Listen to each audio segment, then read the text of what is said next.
Jaguar Land Rover's test facility near Arjeplog in northern Sweden is practically in the Arctic Circle, and at this time of year every surface is covered in either snow or ice. Or, in the case of the 300-foot diameter circle that we're drifting a prototype F-Pace around, the combination of both. Although it's just past noon, the sun is barely above the horizon and starting to fall, and the outside temperature is a bracing -22 degrees Fahrenheit. Yet this supercharged V6 F-Pace seems entirely happy to slide around seemingly indefinitely, the cabin staying warm and a well-mannered chassis politely declining every invitation to spin out, despite the provocation of a pin-open throttle and the deactivation of every dynamic aid. It's a memorable introduction, and it's fair to say that our first experience of the F-Pace is highly positive. But after a day in various prototypes, many of our questions remained, at best, partially answered. This is not because of any enforced restrictions or signed-in-blood non-disclosure agreements, but rather because we can only report how the F-Pace deals with various types of thoroughly frozen water. While JLR's Revie Test Center has nearly 40 miles of tracks and courses, most of which are built on the surface of a frozen lake, including one 3/4-mile section formed in the shape of Jaguar's sleeper logo exclusively for our visit, not a single yard of surface is anything other than ice and snow. The ice keeps secrets. So while we expect that the F-Pace will manifest some steering feel once we're on proper roads, in Sweden a combination of winter tires and a distinct lack of nearly any surface friction meant it displayed all the feedback and resistance of an early 1980s arcade racing game. Similarly, we can extrapolate little from the way it rode over these glass-smooth surfaces, and we didn't get to experience the brakes under anything beyond the juddering retardation of a full ABS deployment.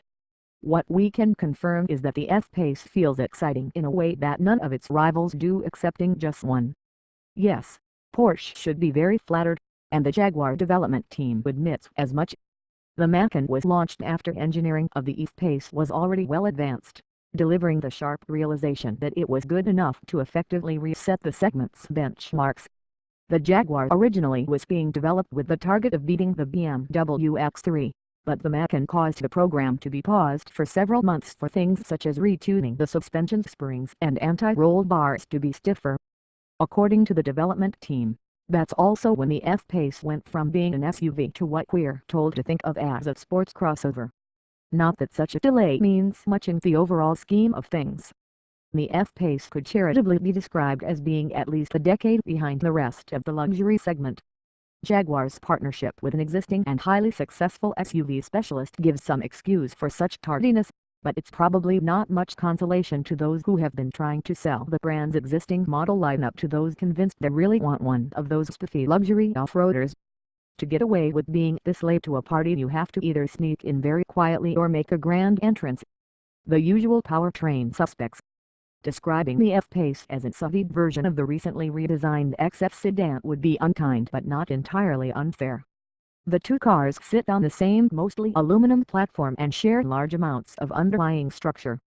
Jaguar admits that the bodies in white of both vehicles are largely the same. The head of the B-pillars, although the F-Pace gets an entirely new subframe for its longer travel front suspension. The bulk of U.S. market F-Paces will pack a 3.0-liter supercharged V6 available in 340 and 380 HP states of tune. We spent most of our time in Sweden with the latter, although we also had a turn in the Euro-spec 3.0-liter V6 diesel. The American model also will offer a 2.0-liter four-cylinder diesel engine. Some markets will have the option of gasoline four-cylinders, rear-wheel drive, and even manual gearboxes, but U.S. spec F-Paces will be exclusively available with Jaguar's all-wheel drive system beefed up from its XC, XF, and F-Type applications with a larger front differential and an 8-speed automatic transmission. The other mechanical components are all unsurprising, with the front control arm and rear multi-link suspension setups closely related to those fitted to the XC and XF. Jaguar claims a respectable 8.3 inches of ground clearance, but the F-Pace is without air springs and only the top-spec versions have switchable dampers. Variable ratio electric power steering is standard. The partial disguise worn by the prototype versions we drove served to emphasize how fundamentally wagon-wide the F-Pace's lines and dimensions are. Ian Callum, Jaguar's design director, doesn't really do straight lines, and the F-Pace is as curvaceous as any of his sports cars. His enthusiasm for big wheels is equally well known, and the production F-Pace will be available with pieces as large as 22 inches in diameter. Despite their Continental winter tires, the prototypes we drove were still packing 20 inchers.